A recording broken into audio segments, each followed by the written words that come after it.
วัสดีเจ้าคุณผู้ฟังที่เคารพรักทุกท่านเจ้าต้อนรับคุณผู้ฟังเข้าสู่รายการอบจ.แปรพบประชาชนเจ้าปะกันเจ้านี่วันเสาร์ที่5 เมษายน 2568นะเจ้าน้องกุ้งนพรเชี่ยวชาญดำเนินรายการอยู่กับคุณผู้ฟังตั้งสถานีวิทยุกระจายเสียงแห่งประเทศไทยจังหวัด8เจ้า FM 91 เมกะเฮิรตซ์นะคะขออนุญาตพอโทรศัพท์กับเมาอู้กับเป็นนันเก๋อยู่นะเจ้าก็ว่าอันล้มอย่างมาโซ่ตั้งนอกเลยนะโอ้น่าจะมีฝนสักน้อยหนึ่งเนี่ยนะหันมีเมฆอยู่น้อยหนึ่งเช็คดูว่ามันจะมีฝนก็จ้าไอ้นะพออุตุบันประกาศนอกว่าวันที่5 ถึง 7นะเจ้าจะมีฝนเนาะก็ถ้าฮอนเต้ๆก็ระวังเรื่องล้มตัวนะเจ้าเนาะสิ่งปลูกสร้างต่างๆตีบ่ค่อยหนาแน่นแต่ใดก็เป็นเนี่ยให้ดูแน่นหนาไม่ใช่หนาแน่นหนานะเจ้าพอดีคือล้มปึ่งไปเหี่ยนะคะกลัวว่าถ้าอากาศมันร้อนจัดๆเรามันจะมีเนี่ยพายุฤดูร้อนเกิดขึ้นได้นะเจ้าค่ะเตรียมตัวระมัดระวังกันเอาไว้ก่อนนะคะให้มันลงหนึ่งติดมากับร้อนกับเป็นฮีทสโตรกนะเจ้าติว่าร้อนหนักๆยาคุณเอานอกไปเลยนะเจ้าก็ทำตัวให้เย็นเนี่ยจะได้ให้เย็นจิบน้ำนะคะบ่ทำกิจกรรมในตีลงแจ้งเนาะอยู่ในแล้วก็อาจจะอยู่ในตีเย็นมันก็ไม่ได้บางเตียมมันจำเป็นนะเขาต้องอยู่แบบยิ่งสมัยเดียวนี้ค่ะเขาก็ยังอยู่ปื้นเฮียนกันอยู่เนาะอุ้ยถึงว่าบ้านในยุคปัจจุบันอาจจะในยุคสมัยก่อนแต่ว่าคนเฒ่าคนแก่เนี่ยเวลาเป็นอยู่บ้านจะอยู่ปื้นเฮียนเจ้าเปิดพัดลมนะเจ้าเปิดพัดลมก็มันจะได้ลมอุ่นๆลมห้อนนี่สูงเข้ามาหาผ้าจุบน้ำก็ได้เจ้าผ้าขนหนูจุบน้ำน้อยๆอาจจะปาดบ่าไว้เจ็ดหน้าเจ็ดตาเจ็ดตัวนะให้ดูเย็นขึ้นนะคะก็ฝากเป็นเรื่องที่ต้องระมัดระวังนะเจ้าในช่วงนี้ดีกลัวก่อนที่ไปเรื่องสงกรานต์นะเจ้าขออนุญาตประชาสัมพันธ์เรื่องการรับสมัครบุคคลภายนอกนะเจ้ามารวมเป็นคณะกรรมการพัฒนาสนามกีฬาองค์การบริหารส่วนจังหวัดแปรนะเจ้าซึ่งท่านนายกเปิดประกาศตัวนี้ออกมานะคะจวนทันทีอาจจะไปใจบริการติดสนามก็ได้นะทันที่ใจบริการสนามเป็นประจำตึงวันนะเจ้าทันทีบ่เคยไปใจสนามแต่ว่ามองอยู่ตั้งนอกนะคะพี่น้องประชาชนทั่วไปเนี่ยรวมมาเป็นคณะกรรมการพัฒนาสนามนะเจ้าเมื่อสมัครเข้ามานะคะก็จะเลือกกันแล้วก็ตั้งมาเป็นเหมือนบอร์ดบริหารสนามกีฬานะเจ้าคือความเห็นแสดงความคิดเห็นหรือข้อเสนอแนะนะคะเกี่ยวกับการจะเป็นการปรับปรุงกันนะเจ้าน่าจะได้พัฒนาสนามให้มันดูสวยงามนะเจ้ามีเครื่องออกกำลังกายตีจะว่าทันสมัยก็ไม่ได้นอกก็คือที่พร้อมที่จะมาให้พี่น้องประชาชนได้ออกกำลังกายรวมไปถึงพร้อมที่จะรองรับการแข่งขันกีฬานะเจ้าในภาพของจังหวัดก็ตามนะคะหรือว่าภาพของประเทศก็ตามนะเจ้าเพราะว่าสนามเขาก็เคยเป็นสนามตีรองรับการแข่งขันกีฬาแห่งชาติมาแล้วนะคะซึ่งก็ห่างหายไปเหมือนละนะคะตีไม่ได้รองรับการแข่งขันในระดับภาคหรือระดับชาตินะเจ้าแต่ว่าในปีหน้านะคะเขาก็เหมือนข่าวเรานะเจ้าแต่บนจากข่าวเราก็คือเอาได้รับเป็นเจ้าภาพนะจังหวัดแปรเป็นเจ้าภาพในระดับภาคก็ค่ะเต่าที่จำได้นะเจ้าวินัยก็ต้องเตรียมสนามกีฬาให้พร้อมนะเจ้าจะหันได้ว่าเจ้านี้จะมีการทำสนามนะเจ้าทำโดมคลุมก้านะเจ้าอาจจะมีการทำปรับปรุงยิมพันที่นั่งเองนะเจ้าแล้วก็อย่างสนามอย่างสระว่ายน้ำเนี่ยตีแล้วเสร็จไปช่วงนี้ก็อยู่ในระหว่างตีจะว่าเป็นการทดสอบการใช้งานก็ได้นะคะเพราะว่าเขาเปิดมาตั้งแต่จำไม่ได้ละกุมภาหรือเปล่านะคะประมาณเพราะว่ามันสิ้นสุดสัญญาช่วงมกราเนาะไปกุมภาก็ติเปิดเข้าใจบริการนะเจ้าหลังจากติดตรวจห้ามนะคะ ตรวจรับเสร็จเรียบร้อยเข้าสู่ขั้นตอนของคณะกรรมการไปตรวจสอบไปตรวจรับอย่างเรียบร้อยนะคะแล้วก็เปิดให้บริการมานะคะได้สักระยะหนึ่งที่นี่ตอนตีตรวจรับนั้นเขาน้ำเต็มสระกระแตนะเจ้าแล้วก็ดูตั้งนอกพวกที่เป็นองค์ประกอบภายนอกหรือทั่วไปเพราะว่าพวกโครงสร้างอย่างต่างๆนี่เขาดูกันแล้วในห่วงตีคณะกรรมการที่เป็นวิศวกรกาปกติช่างควบคุมงานกาที่เป็นดูเนี่ยนะเจ้าต้องมีรายงานอยู่ตลอดนะคะว่าผู้รับจ้างทำอย่างพองนะคะเพื่อประกอบนี่คือคณะกรรมการ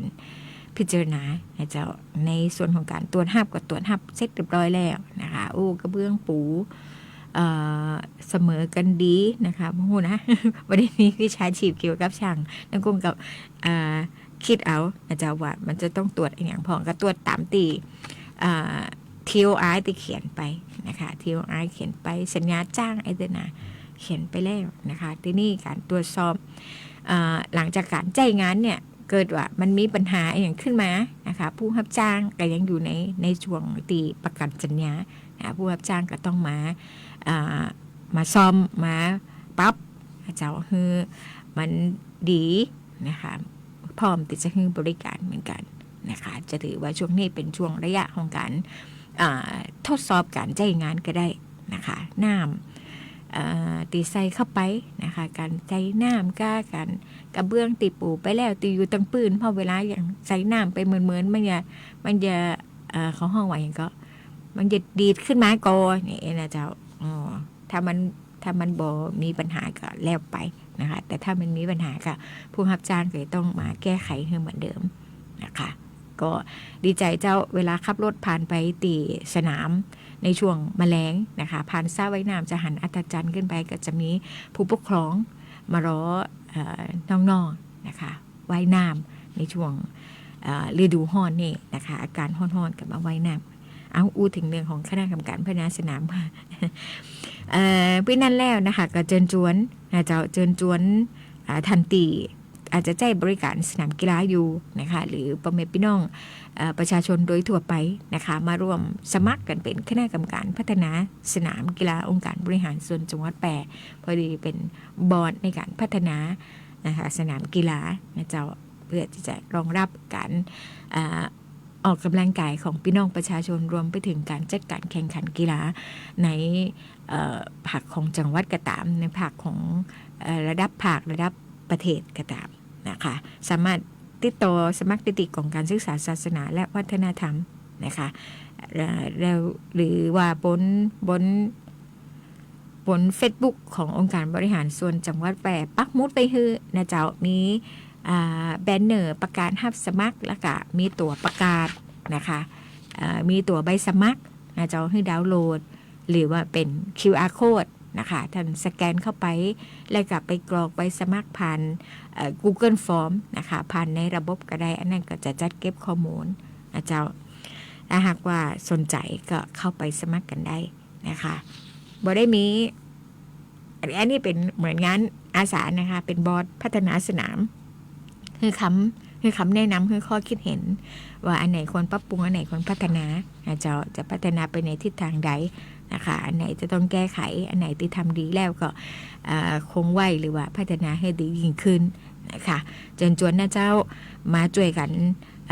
พัฒนาสนามกีฬาองค์การบริหารส่วนจังหวัดแปะนะอันนี้เป็นหนึ่งเรื่องนะเจ้าเรื่องของงานประเพณีสงกรานต์จะแหกหมานตีอำเภอร่องกวางก่อนเนาะเพราะว่าเริ่มตั้งแต่วันที่7นะคะแล้วก็ปูนแหละไปสิ้นสุดแห่งกำหนึ่งวันนั้นตีว่ามหาสงกรานต์เมืองแปะ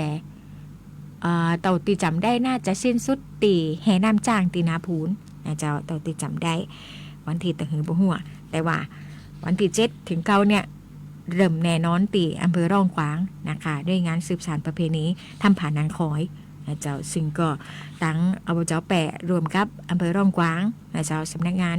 ท้องถิ่นอำเภอร่องกวางซึ่งดูแลองค์กรปกครองส่วนท้องถิ่นในอำเภอร่องกวางนะคะบอกว่าจะเป็นอบต.หรือเทศบาลต่างๆที่อยู่ในพื้นที่นะเจ้ามีชมรมกำนันผู้ใหญ่บ้านข ของอำเภอร่องกวางหน่วยราชการในอำเภอร่องกวางนะคะก็ร่วมกันจัดงานสืบสานประเพณีถ้ำผานังคอยประจำปี 2568ในเจ้าตะวานี่เอามีพิธีบวงสรวงนะคะพระแม่อรัญญนีและก็เมธรณีเจ้าตีเจ้าฐานนะเจ้าตีสถิตอยู่ตีทำผานังคอยนะเจ้าคือปกปักรักษาคืองานผ่านไปด้วยความราบรื่นนะเจ้าบดีให้มีปัญหาอุปสรรคเห็นนะแต่ว่านี่ถือเป็นขวัญกำลังใจให้กับผู้จัดงานนะเจ้าเนาะแล้วก็บอกกล่าวเปิ่นนะเจ้าว่าเขาจะมีงานวันที่7 ถึง 9 เมษายนนะคะซึ่งในปีนี้นะเจ้ามีขบวนแห่อัตลักษณ์ชุมชนจาก10 อปทนะคะแห่งหนึ่ง10 อปทบวก1ก็คือมีอบจตัวแห่งหนึ่งนะคะเป็น11เนาะมีอบจห้วยโรงไผ่โทนเทศบาลตำบลร่องกวางนะเจ้า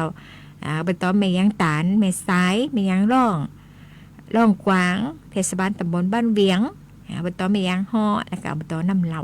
นะเจ้าทั้งหมด11 ขบวนนะคะอัตลักษณ์ชุมชนการแสดงนิทรรศการนะคะการแสดงนิทรรศการของอบตนะเจ้าเทศบาลในพื้นที่นะคะซุ่มของดีบ้านเฮาจะมีการสาธิตภูมิปัญญาพื้นบ้านนะคะการทำเวิร์กช็อปน้อยๆนะเจ้าอาจจะฝึกแปลงตุ๊กตากะห้อยพวงมาลัยกะเนี่ยนะเจ้าจะเป็นการแสดงองค์ความรู้อย่างต่างๆนะคะการจำหน่ายสินค้าพื้นเมืองของพื้นที่อำเภอร่องกวางนะเจ้าส้มนิทรรศการให้ความรู้จากสำนักงานพัฒนาชุมชนอำเภอร่องกวางสำนักงานเกษตรอำเภอร่องกวางและก็สำนักงานสาธารณสุขอำเภอร่องกวางนะคะการแสดงวัฒนธรรมบนเวทีมีทุกคืนนะเจ้าแล้วก็ซุ่มของดีบ้านเฮาซุ่มนิทรรศการนี่มีตั้งแต่วันที่7นะคะไปจนถึงวันที่9เลยมีทั้งวันนะคะจะเริ่มตีประมาณสัก9 โมงไปจนถึงเลิกงานนะคะส่วนวันพิธีเปิดนะวันที่7 เมษายนนะคะก็จะมีขบวนแห่อัตลักษณ์ชุมชนนะคะให้ดูภาพรวมก่อนว่ามีอย่างพอมีขบวนแห่อัตลักษณ์ชุมชนมีการฟ้อนบูชาเจ้าแม่อรัญญานีนะคะมีประกวดนางงามถ้ำผานังคอยนะเจ้าอันนี้พิธีเปิดนะคะส่วนกำหนดการนะเจ้าก็จะเริ่มตั้งแต่ในส่วนของพิธีเปิดนะคะท่านประธานจะถึงตีบริเวณงานประมาณบ่าย3 โมงครึ่งนะเจ้าของวันที่7ขบวนจะตั้งอยู่ใกล้ๆแถวนั้นนะคะขบวนขนนะเจ้าแต่ว่ารถทั้งหลายรถตีแฮนางงามเป็นเนี่ยจะไปจอดดูหน้าเทศบาลนะเจ้าจะมาประกอบกับคนเวลาเข้าขบวนเพราะว่าเตาติดไปนี่มีการทำถนนบริเวณนั่นนะคะแต่ว่าส่วนหนึ่งก็แล้วละแต่ว่าเป็นยังปิดการจราจรยังมีทางบงทางเบียงอยู่นะเจ้าเลยนะทำไปน้อยนึงอาจจะยากคือติดคันใดเพราะฉะนั้นก็เอารถนางงามนะคะไปจอดไว้ตีหน้าเทศบาลนะคะถึงเวลาใกล้ๆจะเข้าขบวนกับรถเทศบาลก็ขับมาประกอบกับคนในขบวนนะเจ้าตั้งขบวนไว้รอแล้วก็เข้าเป็นขบวนไปนะคะก็จะมีหลังจากท่านประธานมานะเจ้า3 โมงครึ่ง3:45กลุ่มสตรีแม่บ้านอำเภอร่องกวางเปิ่นก็จะฟ้อนบูชาเจ้าแม่อรัญญานีตอนแรกแจ้งมานะคะ 1,500 คนนะเจ้าหลังสุดใส่ตัวเลข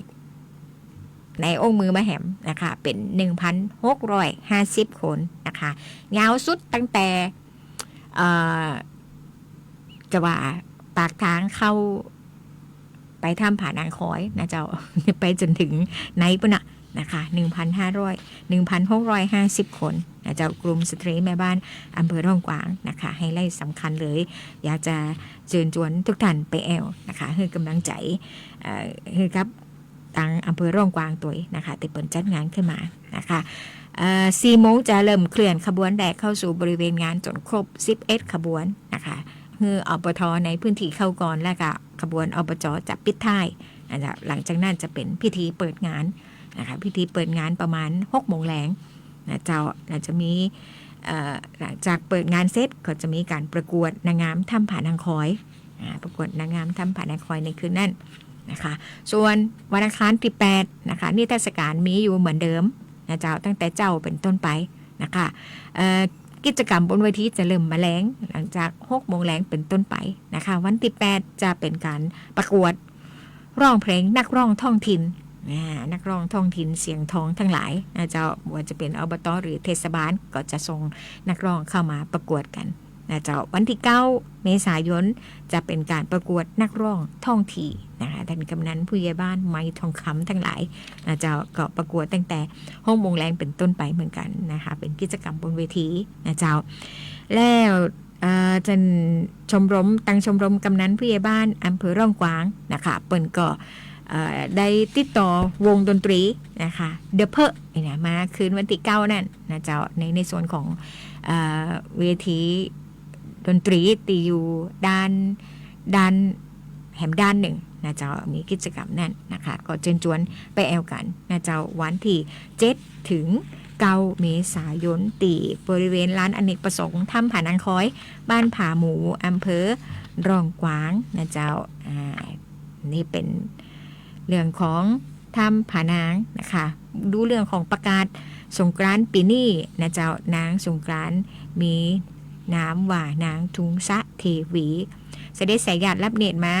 เหนือหลังครุฑนะคะกรมเองก็กองงานพระราชพิธีกองพระราชพิธีเนาะสำนักพระราชวังเป็นประกาศสงกรานต์ปีนี้นะคะพุทธศักราช 2568 ปีมะเสงนะคะเป็นว่าเป็นมนุษย์ผู้ใจถาดไฟสัปดาห์ศกจุลศักราช 1387 เจ้าทางจันทรคติเป็นอธิกวาลทางสุริยคติเป็นปกติสุรทินเจ้าวันที่ 14 เมษายนเป็นวันมหาสงกรานต์เจ้าทางจันทรคติตรงกับวันอาทิตย์แรม1 ค่ำเดือน 5 เวลา 4:28 นาที28 วินาที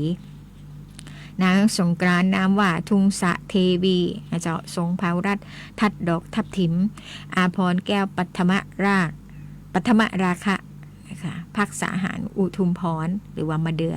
นะเจ้าพระหัตถ์ขวาทรงจักรพระหัตถ์ซ้ายทรงสังเสด็จสายญาติรับเนตรมาเหนือหลังครุฑเป็นพาหนะสายญาติรับเนตรคือนอนเนาะสายญาตินอนรับเนตรกับรับตามา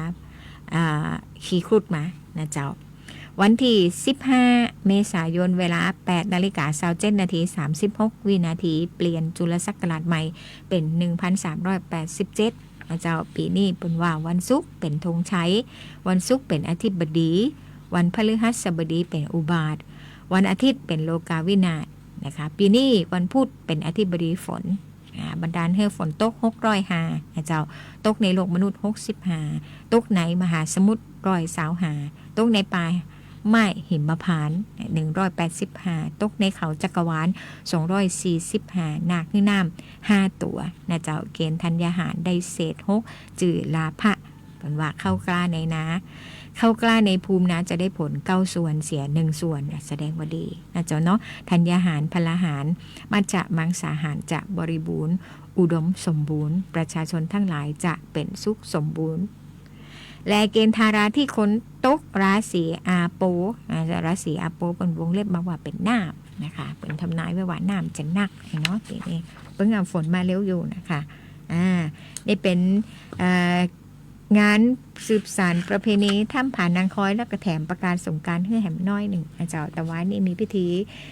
บวงสรวงพระแม่อรัญญนีไปแน่นะคะมีท่านนายอำเภออัญจิระแก้วหมาเจ้าดูรวมไปถึงท่านพิภพฐานาวุฒิพงษ์รองนายกอบจ.แปะเจ้าติดไปร่วมฝ่ายอบจ.มีท่านพิภพนะคะมีท่านรองปลัดท่านปริชาติเฮรันรัตน์นะคะพร้อมกับเจ้าหน้าที่กองการศึกษาศาสนาและวัฒนธรรมนะคะส่วนตีอบต.ร่องกวางก็มีท่านนายกอบต.นะคะท่านชัยวัฒน์เมืองมูลนะคะมีท่านประธานสภาเป็นประธานวังไหนเป็นประธานสภาอบต.แล้วก็มีสอบต.นะคะคณะผู้บริหารแล้วก็เจ้าหน้าที่ของอบต.ร่องกวางนะคะไปร่วมพิธีบวงสรวงกันนะคะที่บริเวณลานอเนกประสงค์ถ้ำผานางคอยนะเจ้าเชิญชวนไปแอลกันเนอร์บดีลืมนะคะเอาเรื่องนี่ไว้เต่าอี้ก่อนนะคะในช่วงแรกของรายการนะเจ้าเดี๋ยวช่วงหลัง หลังจากพักสักกำหนึ่งนะเจ้าเขาจะไปดูกันเดิมว่างานสัปดาห์ที่ผ่านมานั่นอบจทำเป็นอย่างไปบอกนะคะขออนุญาตพักดื่มน้ำสักครู่ค่ะ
อบจ. 8ร่วมกับอำเภอร่องกวางองค์กรปกครองส่วนท้องถิ่นชมรมกำนันผู้ใหญ่บ้านหน่วยงานราชการต่างๆในพื้นที่อำเภอร่องกวางร่วมกันจัดงานสืบสานประเพณีถ้ำผานางคอยประจำปี 2568 ระหว่างวันที่ 7 ถึง 9 เมษายนนี้ตีถ้ำผานางคอยอำเภอร่องกวางจังหวัดแพร่ชมการแสดงดนตรีศิลปะวัฒนธรรมบนเวทีซุ้มนิทรรศการให้ความรู้ของดีบ้านเฮา สาธิตภูมิปัญญาปืนบ้านวันที่7 เมษายนชมขบวนแห่อัตลักษณ์ชุมชนจาก11 อปทในพื้นที่การฟ้อนบูชาเจ้าแม่อรัญญานีจากกลุ่มสตรีแม่บ้านร่องกวางกว่า 1,500 คนมีพิธีเปิดงานและการประกวดนางงามถ้ำผานางคอย8 เมษายนชมการประกวดร้องเพลงชาวท้องถิ่นเทศบาลอบต9 เมษายนประกวดร้องเพลงของกำนันผู้ใหญ่บ้านและพบกับวงดนตรีเดอะเพอเริ่มต้นงาน Amazing สงกรานต์เมืองแต่2025ได้ตีงานสืบสานประเพณีถ้ำผานางคอยขอเชิญชวนมาห่วมมาแอวกันเน้อเจ้า 7-9 เมษายนนี้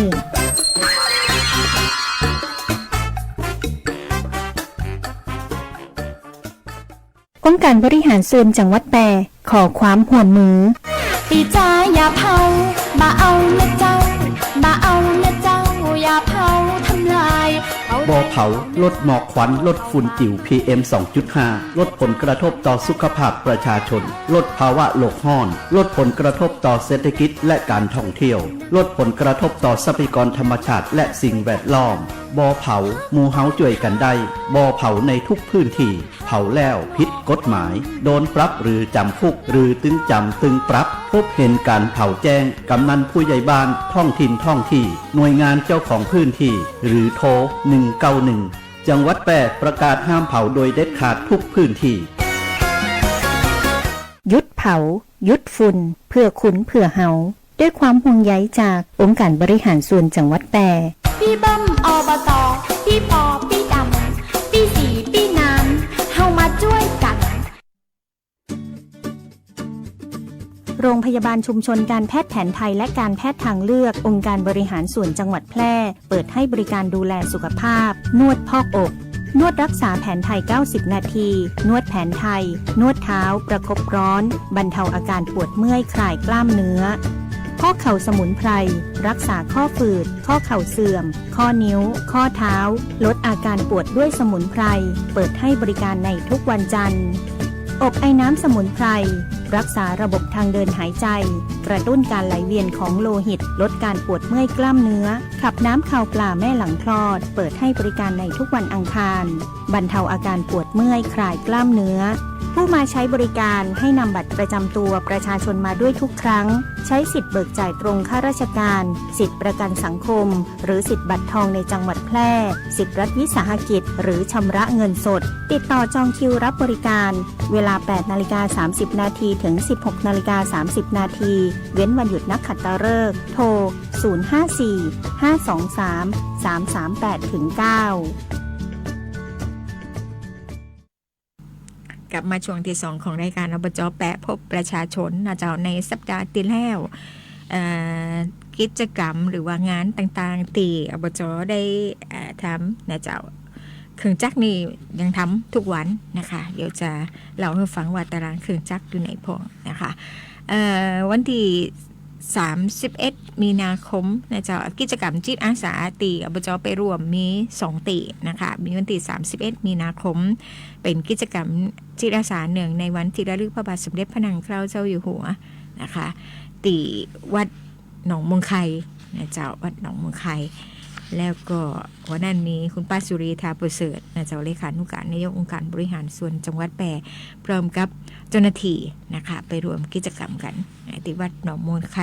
ส่วนวันที่2 เมษายนนะเจ้าเป็นกิจกรรมจิตอาสาหนึ่งในวันคล้ายวันพระราชสมภพของสมเด็จพระนิธิถาธิราชเจ้ากรมสมเด็จพระเทพรัตนราชสุดาสยามบรมราชกุมารีนะเจ้าตีโรงเรียนสอนคนตาบอดสันติจินตนานะคะตีแม่จั่วนะเจ้าวันนั้นคุณป้าสุรีก็นำคณะเจ้าหน้าที่ของอบจ.ไปเช่นกันนะคะเป็นกิจกรรมจิตอาสาตีรวมกันนะคะส่วนวันที่2 เมษายนนะคะวันคล้ายวันพระราชสมภพสมเด็จพระนิธิถาธิราชเจ้ากรมสมเด็จพระเทพรัตนราชสุดาสยามบรมราชกุมารีวันนั้นมีพิธีเจริญพระพุทธมนต์นะคะทำบุญตักบาตรโดยตีท่านนายกมอบหมายให้ท่านเสรีทรงศักดิ์นะคะเลขานุการนายกองค์การบริหารส่วนจังหวัดแปรไปรวมพิธีนะคะตีพระอุโบสถวัดพระบาทในเมืองวรวิหารเจ้า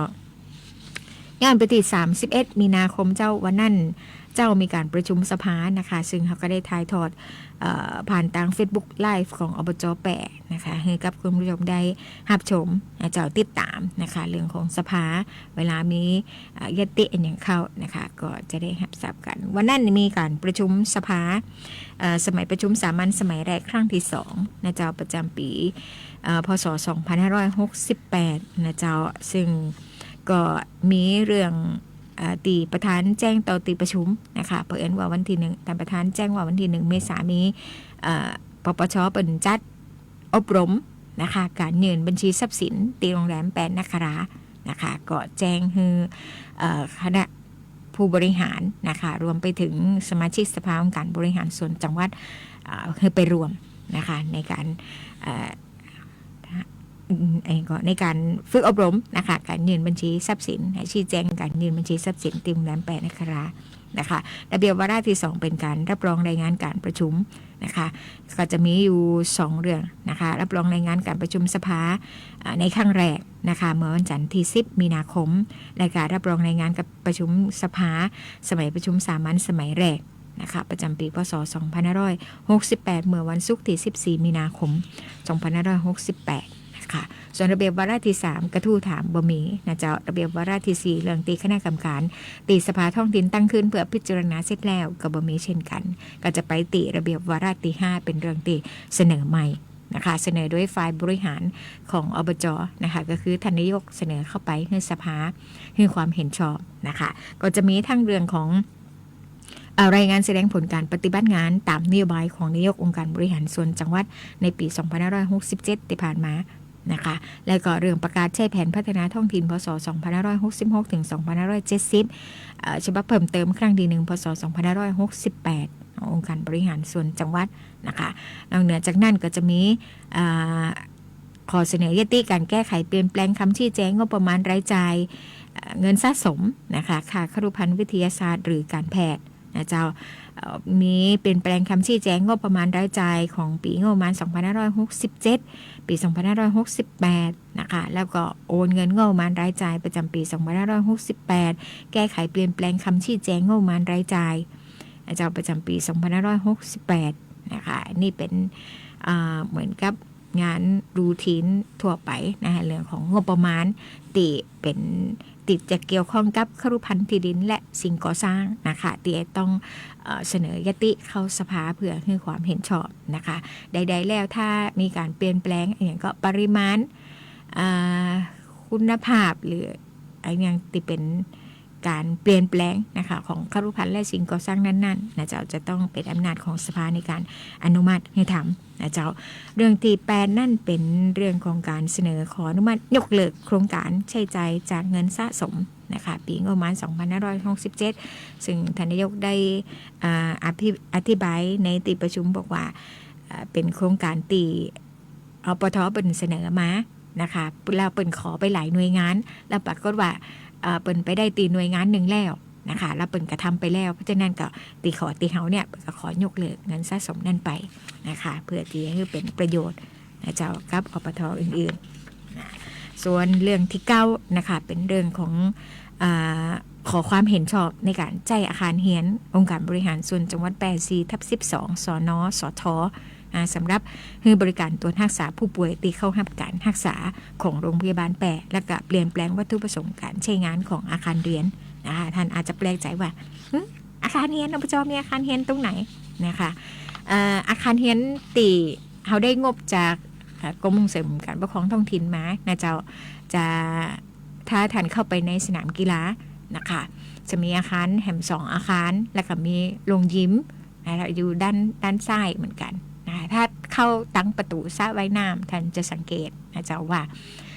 จะมีอาคารสีจันทร์ขึ้นไปนะคะตีด้านซ้ายมือนะถ้ามองจากสระว่ายน้ำจะอยู่ด้านซ้ายมือมี2อาคารด้วยกันนะคะเป็นอาคารเฮียนด้านขวามือและอาคารด้านซ้ายมือนั่นจะเป็นตะกอนเป็นยิมเก่านะเจ้าแล้วก็ชั้น2เป็นศูนย์รับแจ้งเหตุและสั่งการแพทย์ฉุกเฉิน1669นะคะชั้น3เป็นอาคารของสำนักงานสำนักงานตรวจเงินแผ่นดินนะเจ้าติดเป็นมา ขอใช้พื้นที่อยู่หันอาคารสำนักงานนะเจ้าส่วนอาคารด้านขวามือติดเป็นอาคารเฮียนเนี่ยสมัยตะกอนเขามีวิไลพระราชศึกษานะเจ้าวิทยาเขต8ตีหับนักศึกษาพระนะคะติดมาเฮียนรวมไปถึงราชภัฏอุตรดิตถ์นะคะตีเป็นมาขอใจเป็นเหมือนกับเป็นห้องประชุมหรือเป็นศูนย์ประสานงานพอต่อหลังมาตั้งมหาวิทยาลัยเองเป็นบ่มีนโยบายตีจะฮื้อนักศึกษาเฮียนนอกสถานที่แล้วเนี่ยตรงนั้นก็ยุติการใช้งานไปนะคะเพราะนั้นอาคารด้านขวามือก็จะบ่ได้ใช้งานก็ตั้งโรงพยาบาลแปะนะคะก็ได้คุยกับทานนายกเจ้าว่าจะช่วยกันหาสถานที่นะคะเพื่อที่จะรองรับผู้ป่วยนอกเนื่องจากว่าอาคารผู้ป่วยนอกในปัจจุบันเนี่ยเปิ่นจะเตะ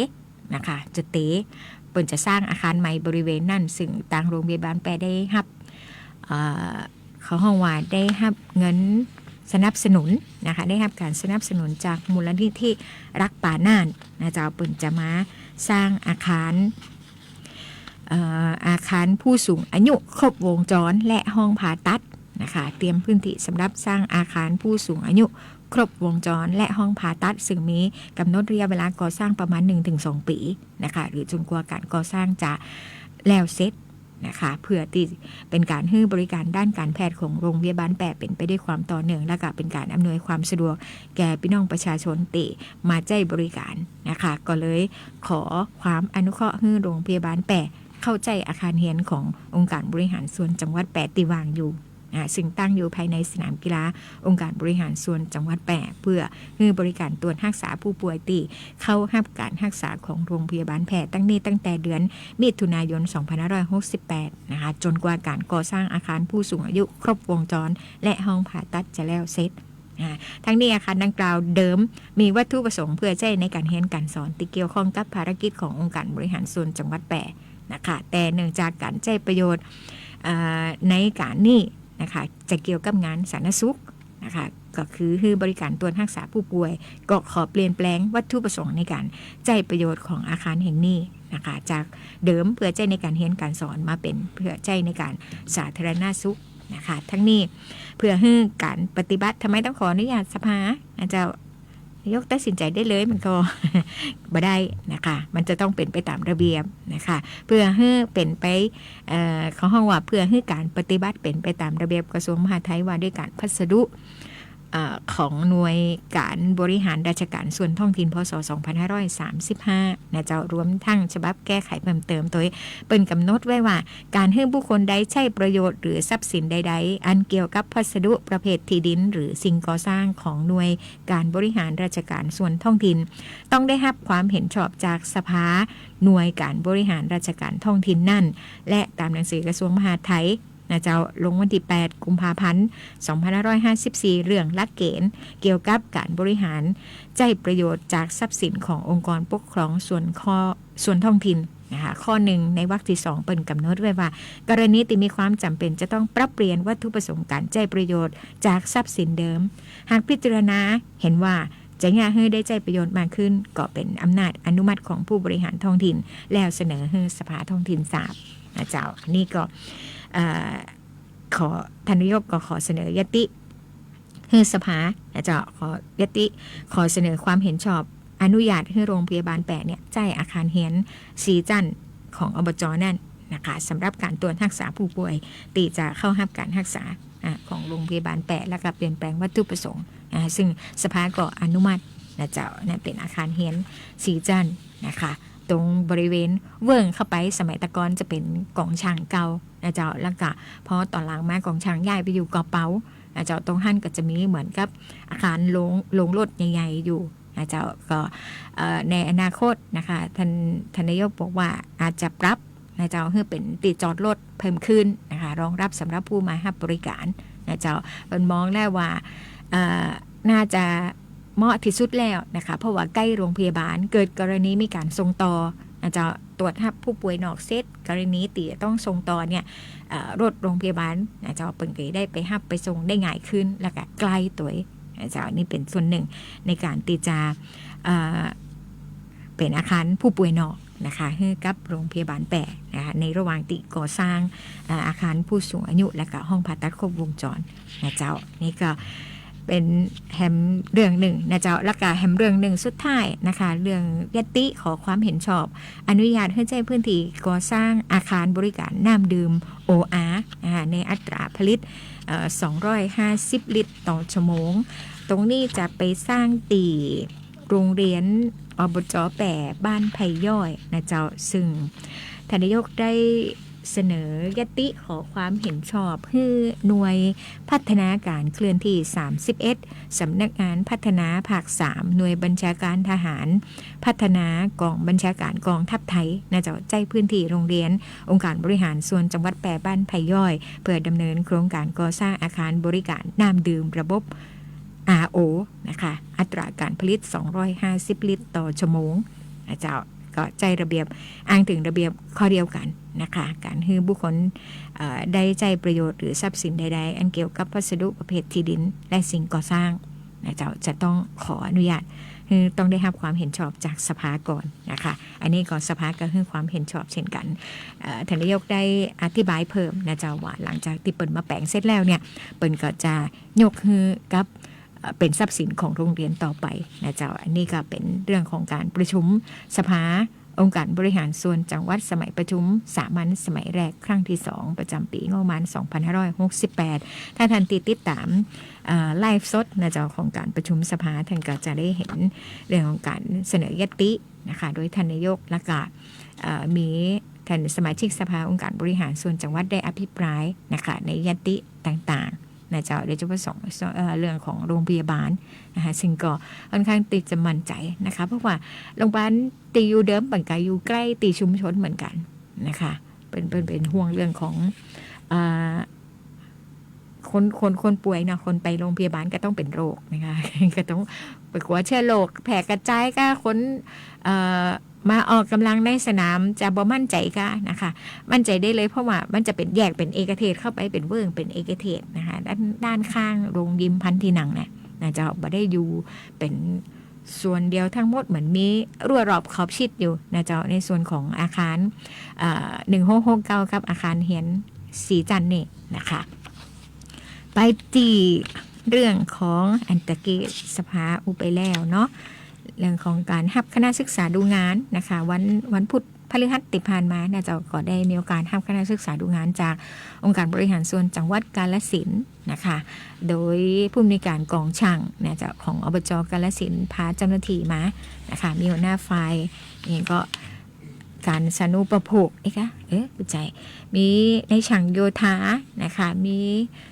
พนักงานป้องกันและบรรเทาสาธารณภัยนะเจ้านักวิชาการสิ่งแวดล้อมหัวหน้าฝ่ายสาธารณูปโภคได้เลยนะเจ้าเพราะว่าบ้านเฮานี่เป็นสุขาภิบาลนะคะเป็นสาธารณูปโภคนะเจ้ามาดูเรื่องของการจัดตั้งศูนย์บริหารจัดการน้ำนะคะข้อมูลเป็นท่านนายกของอบจ.กาฬสินธุ์เป็นอยากจะให้เป็นรูปธรรมนักขึ้นเป็นรูปเป็นร่างเป็นมีคำสั่งแล้วนะเจ้าว่าคำสั่งว่ามีใครทำไปอย่างพองนะคะแต่ว่าการจัดตั้งจะให้มีความมั่นคงแข็งแรงนั่นอบจ.เนี่ยจะได้นะเจ้าก็มาศึกษาเรื่องนี้นะคะว่าการจัดตั้งศูนย์บริหารจัดการน้ำเริ่มจากไหน1 2 3 4 5นะคะก็ได้ให้โดยท่านวิริตกวยะปานิกนะคะวันนั้นเป็นท่านวิริตตอนนี้เป็นคณะกรรมการลุ่มน้ำยมนะคะเป็นประธานเครือข่ายบริหารจัดการน้ำและเขตจัดการน้ำจังหวัดแปะเจ้าคือบรรยายคือความรู้รวมไปถึงน้องนัดนะคะเจ้าหน้าที่ของศูนย์บริหารจัดการน้ำน้องนิดจบภูมิสารสนเทศในการจ่ายแอปพลิเคชันต่างๆเจ้าก็แลกเปลี่ยนกันหลังจากนั้นก็ปาไปตีห้วยขึมนะเจ้าไปลงพื้นที่ตีประสบความสำเร็จนะคะตีบ้านห้วยขึมนะเจ้าก็ได้ไปศึกษาดูงานตีฮั่นตัวนะคะสัปดาห์นี้มีน้องนักศึกษาพยาบาลนะคะแล้วก็นักศึกษาภาควิชาสาธารณสุขศาสตร์นะเจ้าจำนวน37 คนนะคะมาฝึกประสบการณ์ตีอบจ.แปะนะคะซึ่งก่อนลงไปตามโรงพยาบาลส่งเสริมสุขภาพตำบลต่างๆนะเจ้ามาจากวิทยาลัยพยาบาลบรมราชชนนี825 คนนะเจ้ามาจากวิทยาลัย ราชภัฏสมมาตรเจ้าวิทยาลัยพยาบาลบรมราชชนนีอุตรดิตถ์1 คนแล้วก็บรมราชชนนีเชียงใหม่2 คนนะคะอันนี้เป็นนักศึกษาพยาบาลส่วนนักศึกษาภาควิชาสาธารณสุขศาสตร์นะเจ้าจากมหาวิทยาลัยราชภัฏเชียงใหม่4 คนราชภัฏอุตรดิตถ์4 คนแล้วก็ราชภัฏลำปาง1 คนนะเจ้านี่ก็มารายงานตัวนะคะแล้วก็กระจายไปอยู่โรงพยาบาลส่งเสริมสุขภาพตำบลต่างๆวันนั้นมีท่านพิภพฐานะวุฒิพงศ์รองนายกองค์การบริหารส่วนจังหวัดแปรมีท่านรองปลัดนะเจ้าปริชาติฮิรันรัตน์และก็มีผอกองสาธารณสุขนะคะผอศิริดานากิจได้หับนะคะแล้วก็ห้องว่าคือโอวาดนะคะกับน้องๆนะเจ้าไปดูงานช่างค่ะติดแล้วมาสัปดาห์ที่ผ่านมาขุดหลอกนะคะป้องกันภัยแล้งพื้นที่ตำบลห้วยไร่7 โครงการปฏิบัติงาน25 กุมภาพันธ์ถึง3 เมษายนใจงบของอบตห้วยไร่นะเจ้าปรับปรุงพื้นที่บริเวณวัดพระธาตุปูแจเจ้าแล้วเสร็จไปแล้วใจงบของพระธาตุปูแจนะเจ้าปรับปรุงถนนลูกรังเพื่อการเกษตรในพื้นที่ตำบลวังจิ้น7 โครงการแล้วเสร็จวันที่8 มีนาคม8 เมษายนนะเจ้าใจงบของอบตวังจิ้นนะคะตอนนี้ปรับปรุงสถานที่จัดงานถ้ำผานังคอยตัวส่วนหนึ่งตีเครื่องจักรไปปฏิบัติงานนะเจ้าปรับปรุงบ่อขยะปรับเกลียบ่อขยะนะเทศบาลตำบลร่องกวาง2 บ่อจะเข้าปฏิบัติงานตั้งแต่4 เมษายนไปจนถึง2 พฤษภานะเจ้าใจงบของเทศบาลตำบลร่องกวางขุดขยายสระน้ำตีพักสงหนองไฮทองวัดป่าวชิรธรรมนะเจ้า2 สระด้วยกันนะคะเริ่มดำเนินการตั้งแต่28 มีนาคมถึง3 เมษายนอันนี้ใจงบมันของวัดปงป่าหวายนะเจ้า6:59 นาทีแล้วหมดเวลานะคะขอบพระคุณทุกท่านสำหรับการติดตามรับฟังรายการอบจ.แปะพบประชาชนบดีเลิมเนอร์วันที่7 ถึง 9 เมษายนไปแอลงานประเพณีทำผานังคอยกันนะเจ้าวันที่7พิธีเปิดไปรวมกันหลายๆนะเจ้าไปดูกลุ่มสตรีแม่บ้านปนฟ้อนกัน 1,650 คนวันนี้ลาไปก่อนสวัสดีเจ้า